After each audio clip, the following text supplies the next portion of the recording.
ইসরায়েলের হামলায় রক্তাক্ত গাজা প্রান্তর।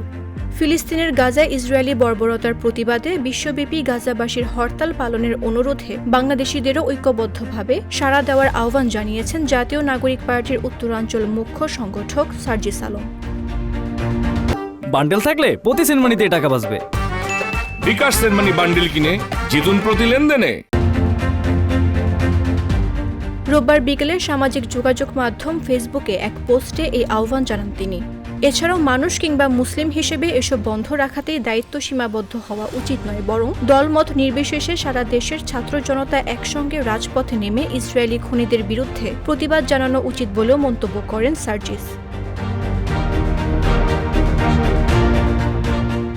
পোস্টে সার্জিস লেখেন, এনসিপি, বিএনপি, জামায়াত কিংবা অন্য কোনো দলের ব্যানারে নয়, বরং দলমত নির্বিশেষে বাংলাদেশ ব্যানারে আগামীকাল রাজপথে নেমে গাজার গণহত্যার বিরুদ্ধে দাঁড়াতে পারি।